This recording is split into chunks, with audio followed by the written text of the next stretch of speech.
Welcome to the channel, I'm Deja and this is Game Traverser. Full disclosure, I was originally going to do a story and gameplay breakdown in one video, but I wanted to separate the two to make it more consumable.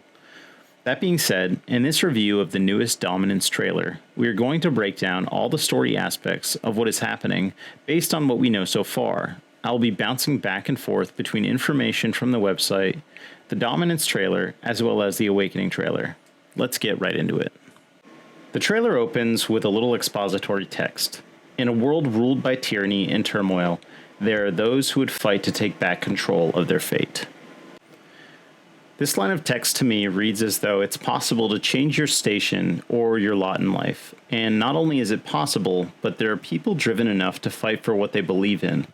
This may be in regard to some revolution. Who are we? What are the Dominants? The power we wield. It wears away at our very being. It breaks us. It unmakes us. That its immaculate aspect might reveal itself. The icon. So who are we? We are Dominants. What are the Dominants? The Dominants are essentially vessels for gods to walk among men.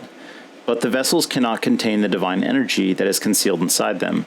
They are constantly being broken down by the power of the gods inside, until they are released, possibly through an emotional response. These are the icons. There's going to be another war, isn't there? In this scene, you see Jill Warwick, resting against a banister with a young Clive, previous to the scene in the Awakening trailer where he is brushing his hand against his face, where he has a mark, assuming this is some kind of Rosarian brand for the military or as a conscript, while being instructed on the mission to focus on Shiva's dominant. Every day we delay brings us closer to disaster. We must move now. I'm not sure if this is Joshua and Clive's father, the Archduke, or an officer of the Rosaria's military. At any rate, it does appear that he is murdered in front of Joshua in the Awakening trailer, sparking Joshua's icon to erupt from his body. The chaos he would wreak would sweep all of Valisthea into the abyss. There seems to be a lot of tension here between this character and what I can only assume is the Emperor. I believe the line here is referring to a warning, specifically that there is someone trying to unite the Dominants. I unite the Dominants, that we may bring an end to the strife, and found a new order to see us unto tomorrow. It's at this point you see a finger pointing on a map toward what I believe to be the Holy Empire of Sanbreque.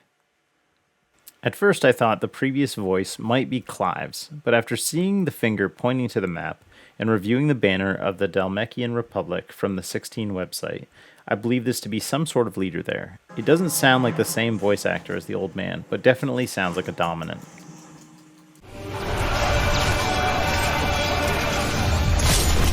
If I take the field, our duel will shake the island to its foundations.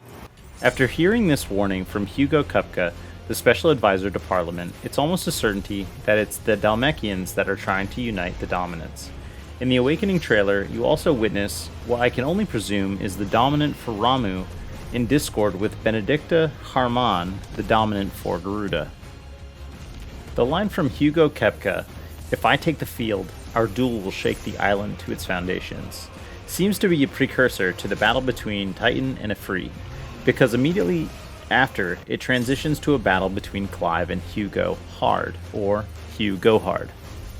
After the battle between Clive and Titan Small, there is a trailer for Street Fighter Primal Edition, and we are shown battles of Shiva versus Titan, Bahamut versus Odin, but I think these two fights are out of order, or separated by time and space in a significant way. The only primal ability shown between the two trailers that can be used by young Clive is Phoenix, demonstrated in a fight between the Imperial Lancer and Clive in the Awakening trailer. This could be due to him winning the Ducal Tournament and being dubbed the First Shield of Rosaria, where he is tasked to guard Phoenix and blessed with the ability to wield a part of his fire. The next fight is Phoenix v Ifrit, which makes you think that you are in fact in control of Joshua after his father or that officer discussed earlier is killed right in front of him. And he transforms into Phoenix. There is a burning figure that erupts into the second fire icon, Ifrit, and a battle commences. I have a couple theories on this. Either you are meant to lose the fight as Joshua, or you are actually playing the antagonist role in this fight, and that is why you appear on the right side of the screen as Icon of Fire. This fight appears to be taking place in an overrun Rosaria. Next, you are in a fight, Ifrit v Titan. Limited visual indication as to where you are in the world, because it zooms in directly on Titan's face, aka Ivan Ooze. The fight between you and Titan is followed by Ifrit v ? Which you can only assume is some sort of Titan Max variant for those of you who have played Final Fantasy XIV. I say this because both character icons have a mustard background symbolizing the Earth element. There is a big concern over how there are multiple fire type icons, so I don't see them adding a second Earth type to dampen the impact of that news. Titan is losing, and in typical Power Ranger fashion, they make their creatures grow.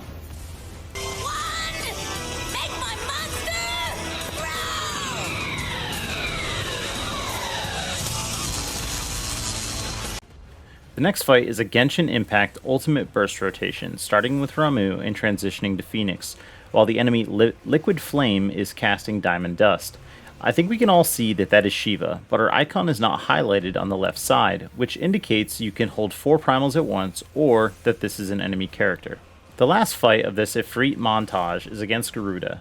Not much information is shown on this fight, but you definitely fight Garuda before Shiva, because she is being used as part of Clive's meta comp. As the CG fight between Bahamut and Odin rages, the narration kicks back in. There will be losses, it is true. Yet for every citizen who falls, another can be bred. For every home that burns, another can be built. The Empire will live on. I know you're probably thinking the Bahamut icon is green and so is Garuda, but it is a different shade, assuming that this one is for non-elemental. The Holy Empire believes in one true deity, Bahamut, and he is basically saying there will be casualties, there will be destruction, we can just reproduce, we can rebuild. The divine need not concern themselves with the struggles of man. The Empire and our beliefs will live on. We are then gifted with the Space Jam Primal basketball player announcements.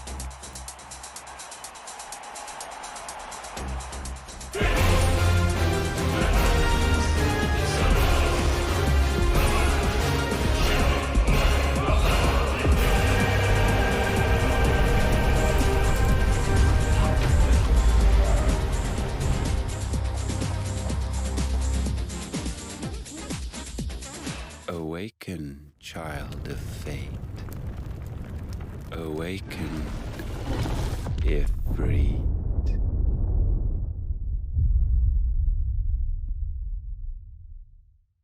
And we end on the final note, Awaken, child of fate, awaken Ifrit. From the Final Fantasy XVI website, the firstborn son of the Archduke of Rosaria, though all expected him to inherit the Phoenix's flames and awaken as its dominant, Destiny instead chose his younger brother Joshua to bear this burden. In search of a role of his own, Clive dedicated himself to mastering the blade. His practice pays off when, at just 15 years of age, he wins the ducal tournament and is dubbed the First Shield of Rosaria, tasked to guard the Phoenix, and is blessed with the ability to wield part of his fire. Alas, Clive's promising career is to end in tragedy at the hands of a mysterious dark icon, Ifrit, setting him on a dangerous road to revenge. This line of text, Awaken Child of Fate, calls back to the opening line from the trailer. In a world ruled by tyranny and turmoil, there are those who would fight to take back control of their fate. And Awaken Ifrit makes it sound like Clive is not in control of the icon inside him at all, which leads me to believe the tragedy he faces is the death of his younger brother Joshua, who was killed by Ifrit. It's hard to say if the revenge that Clive is searching for is against the Empire for invading Rosaria or against the Icon who now uses him as a vessel. If you stuck around this long, let me know what your thoughts on the trailer, and let me know if I missed anything in the comments below. As I said in the beginning of the video, this is going to be separated into 2 parts, so be on the lookout for my gameplay mechanics breakdown. Most importantly, this trailer announced the 2023 summer release date, so while we are eagerly awaiting that sweet release, Be sure to tune in, like, share, and subscribe. Turn that notification bell on for all my future Final Fantasy XVI updates. Thanks for watching.